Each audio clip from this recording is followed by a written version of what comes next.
ಜೈ ಶ್ರೀಮನ್ನಾರಾಯಣ. ನಾನು ಹೇಳುವ ವಿಶ್ಲೇಷಣೆ ರಾಮಾನುಜದಾಸ ಶ್ರೀಮಾನ್ ಗಟ್ಟು ವೇಣುಗೋಪಾಲ ಸ್ವಾಮಿಯವರ ರಚನೆಯಾಗಿದೆ. 18ನೇ ಅಧ್ಯಾಯ ಮೋಕ್ಷ ಸನ್ಯಾಸ ಯೋಗ. 37ನೇ ಶ್ಲೋಕ. ಎತ್ತದಗ್ರೇ ವಿಷಮಿವ ಪರಿಣಾಮೇ ಅಮೃತೋಪಮಂ ತತ್ಸುಖಂ ಸಾತ್ವಿಕಂ ಪ್ರೋಕ್ತಂ ಆತ್ಮಬುದ್ಧಿ ಪ್ರಸಾದಜಂ. ಓಂ. ಗೀತಾಚಾರ್ಯರು ಶ್ರೀಕೃಷ್ಣ ಪರಮಾತ್ಮ ಅರ್ಜುನನೊಂದಿಗೆ ನಮ್ಮೆಲ್ಲರಿಗೂ ಮೋಕ್ಷ ಸನ್ಯಾಸ ಯೋಗವನ್ನು ಕಲಿಸುತ್ತಿದ್ದಾನೆ. ಪರಮಾತ್ಮ ಹೇಳುತ್ತಿದ್ದಾನೆ, ಅರ್ಜುನ, ಈಗ ನಾನು ಸಾತ್ವಿಕ ಸಂತೋಷದ ಬಗ್ಗೆ ಹೇಳುತ್ತಿದ್ದೇನೆ. ಆ ಸಂತೋಷವೇ ಸಾತ್ವಿಕ ಸಂತೋಷ. ಯಾವುದು ಆರಂಭದಲ್ಲಿ ವಿಷದಂತಿದ್ದರೂ ಕೊನೆಯಲ್ಲಿ ಆಕಾಶದ ಅಮೃತದಂತೆ ರುಚಿಯಾಗಿರುತ್ತದೆ. ಈ ಸಾತ್ವಿಕ ಸಂತೋಷವು ಶುದ್ಧ ಮನಸ್ಸಿನಿಂದ ಉತ್ಪತ್ತಿಯಾಗುತ್ತದೆ. ಅದು ಹೆಚ್ಚು ಶಾಂತ ಸ್ಥಿತಿಯಲ್ಲಿರುತ್ತದೆ ಮತ್ತು ಸ್ವಯಂ ಆತ್ಮದ ಮೇಲೆ ಕೇಂದ್ರೀಕರಿಸುತ್ತದೆ. ಹೀಗೆ ಹೇಳುವ ಮೂಲಕ ಶ್ರೀಕೃಷ್ಣ ಪರಮಾತ್ಮನು ಆತ್ಮದರ್ಶನಕ್ಕಾಗಿ ಅಥವಾ ಆತ್ಮ ಸಾಕ್ಷಾತ್ಕಾರಕ್ಕಾಗಿ ಶ್ರಮಿಸುವವರು ಆರಂಭದಲ್ಲಿ ಬಹಳ ಕಷ್ಟವನ್ನು ಅನುಭವಿಸುತ್ತಾರೆ. ಆದರೆ ಆ ಕಷ್ಟಗಳನ್ನು ಸಹಿಸಿಕೊಂಡರೆ ಅಂತಿಮವಾಗಿ ಅದು ಅಮೃತದಂತೆ ಆನಂದವಾಗುತ್ತದೆ ಎಂದು ವಿವರಿಸುತ್ತಿದ್ದಾನೆ. ಆತ್ಮವನ್ನು ಹೊರತುಪಡಿಸಿ ಬೇರೆ ಯಾವುದನ್ನೂ ನೋಡದ ಸ್ಥಿತಿಯು ರೂಪುಗೊಳ್ಳುತ್ತದೆ. ಅದನ್ನು ಶುದ್ಧ ಮನಸ್ಸಿನಿಂದ ರಚಿಸಲಾಗುತ್ತದೆ. ಅಂತಹ ಸಂತೋಷದ ಸ್ಥಿತಿಯನ್ನು ಸಾತ್ವಿಕ ಸಂತೋಷ ಎಂದು ಕರೆಯಲಾಗುತ್ತದೆ. ಆದುದರಿಂದ ಪರಮಾತ್ಮನ ದರ್ಶನಕ್ಕಾಗಿ ಅಥವಾ ಪರಮ ಸಾಕ್ಷಾತ್ಕಾರಕ್ಕಾಗಿ ಜೊತೆಗೆ ಆತ್ಮದರ್ಶನ ಅಥವಾ ಆತ್ಮ ಸಾಕ್ಷಾತ್ಕಾರಕ್ಕಾಗಿ ನಾವು ಶ್ರಮಿಸುತ್ತಾ ಪ್ರಯತ್ನದಲ್ಲಿ ಎದುರಾಗುವ ಕಷ್ಟಗಳೆಲ್ಲವನ್ನೂ ಸಹಿಸಿಕೊಂಡು ಕೊನೆಗೆ ಅಕ್ಷಯವಾದ ಆನಂದದ ದಿವ್ಯ ನೆಲೆಯನ್ನು ಪಡೆಯುತ್ತೇವೆ ಎಂಬ ಅಚಲವಾದ ನಂಬಿಕೆಯನ್ನು ಹೊಂದೋಣ. ಶ್ರೀಮನ್ನಾರಾಯಣನ ಸೇವೆಯಾಗಿ ನಾವು ಎಲ್ಲವನ್ನೂ ಮಾಡುತ್ತಾ ಶ್ರೀಮನ್ನಾರಾಯಣನನ್ನು ಪಡೆಯುವುದೇ ನಮ್ಮ ಜೀವನದ ಗುರಿಯಾಗಿಸಿ ಶ್ರೀಮನ್ನಾರಾಯಣನನ್ನು ಮಾತ್ರ ಆಶ್ರಯಿಸುತ್ತಾ ನಾವೆಲ್ಲರೂ ಶ್ರೀಕೃಷ್ಣ ಪರಮಾತ್ಮನ ಮಾತುಗಳನ್ನು ಶ್ಲೋಕದ ರೂಪದಲ್ಲಿ ಹಾಗೆಯೇ ಪುನರಾವರ್ತಿಸೋಣ. ಎತ್ತದಗ್ರೇ ವಿಷಮಿವ ಪರಿಣಾಮೇ ಅಮೃತೋಪಮಂ ತತ್ಸುಖಂ ಸಾತ್ವಿಕಂ ಪ್ರೋಕ್ತಂ ಆತ್ಮಬುದ್ಧಿ ಪ್ರಸಾದಜಂ. ಗೀತೆಯ ಸತ್ವ ಮತ್ತು 8 ಭಾಷೆಗಳು. ಶ್ರೀಕೃಷ್ಣ ಪರಮಾತ್ಮ ಉಪದೇಶಿಸಿರುವ ಶ್ರೀಮದ್ ಭಗವದ್ಗೀತೆಯ ಪೂರ್ಣಸತ್ವ. ಅಧ್ಯಾಯ 18, 65ರಿಂದ 70 ಶ್ಲೋಕಗಳಲ್ಲಿ 8 ಕಾರ್ಯಗಳನ್ನು ಮಾಡಬೇಕಾಗಿದೆ. ಶ್ರೀಕೃಷ್ಣ ಹೇಳುತ್ತಾನೆ, ಈ 8 ಕಾರ್ಯಗಳನ್ನು ಯಾರು ಅನುಸರಿಸುತ್ತಾರೋ ಅವರನ್ನು ನಾನು ಪ್ರೀತಿಸುತ್ತೇನೆ. ನಾನು ಆ ಭಕ್ತರನ್ನು ಎಲ್ಲ ವಿಧದ ಮಾರ್ಗಗಳಲ್ಲೂ ಸಂರಕ್ಷಿಸುತ್ತೇನೆ. ಶ್ರೀಕೃಷ್ಣ ಪರಮಾತ್ಮ ಉಪದೇಶಿಸಿದ ಭಗವದ್ಗೀತೆಯನ್ನು ಪೂರ್ಣ ಕೇಳಿಸಿಕೊಂಡ ನಂತರ ಅರ್ಜುನ ಹೇಳುತ್ತಾನೆ, ಕರಿಷ್ಯೆ ವಚನಂ ತವ. ಇದರ ಅರ್ಥ, ಕೃಷ್ಣ, ನಾನು ನೀನು ಹೇಳುವ ರೀತಿಯೇ ಮಾಡುವೆ. ಇದೇ ಕಾರಣದಿಂದ ಶ್ರೀಕೃಷ್ಣ ಅರ್ಜುನನಿಗೆ ಎಲ್ಲ ವಿಧದ ಯಶಸ್ಸು ಮತ್ತು ವಿಜಯಗಳನ್ನು ಪ್ರದಾನ ಮಾಡಿದ. ನಾವು ಈ 8 ಕರ್ಮಗಳನ್ನು ಮಾಡುತ್ತೇವೆ ಎಂದು ಪರಮಾತ್ಮನಿಗೆ ನಮ್ಮ ಪ್ರತಿಜ್ಞೆಯನ್ನು ಮಾಡೋಣ. ಶ್ರೀಕೃಷ್ಣ ಪರಮಾತ್ಮನಿಗೆ ವಚನ ಕೊಡುವುದಕ್ಕಿಂತ ಯಾವ ಪೂಜೆ, ತಪಸ್ಸು ಅಥವಾ ಯಜ್ಞ ದೊಡ್ಡದಿಲ್ಲ. ನಾವು ಮಾಡಬೇಕಾಗಿರುವ ಈ 8 ಪ್ರತಿಜ್ಞೆಗಳನ್ನು ನಾನು ಹೇಳುವೆ. ನೀವೆಲ್ಲರೂ ದಯವಿಟ್ಟು ಮನಸ್ಸು ಮತ್ತು ಹೃದಯದಿಂದ ಯೋಚಿಸಿ.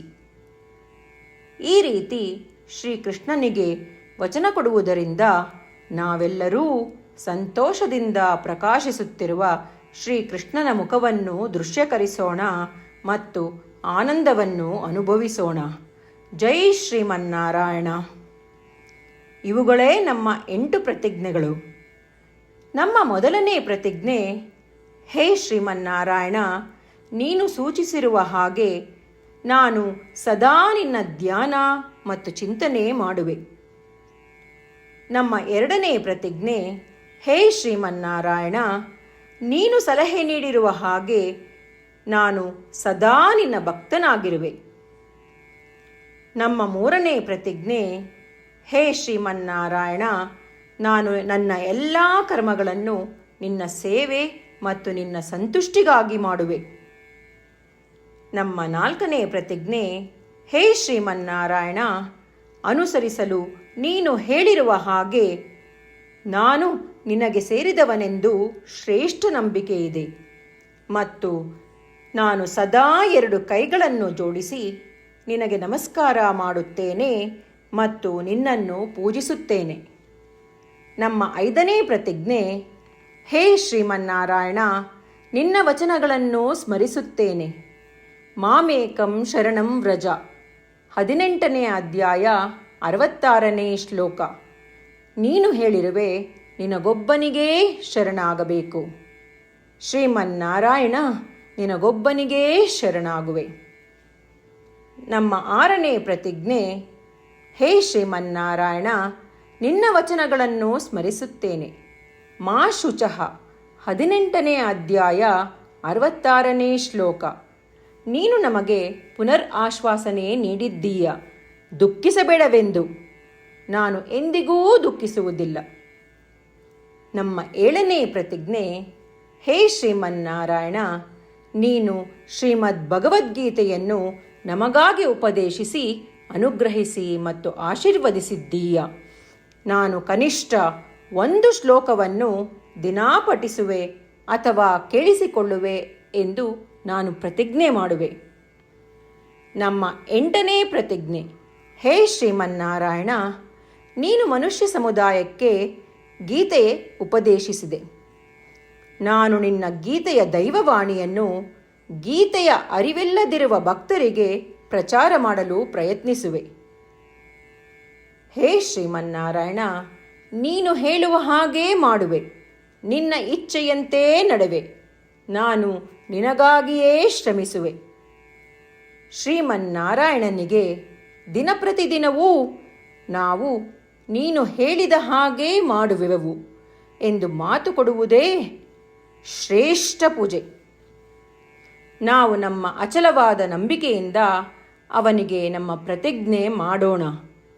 ಶ್ರೀಮನ್ನಾರಾಯಣ, ಕರಿಷ್ಯೆ ವಚನಂ ತವ. ಶ್ರೀಮನ್ನಾರಾಯಣ, ನೀನು ನುಡಿದಿರುವ ಹಾಗೇ ನಡೆವೆ.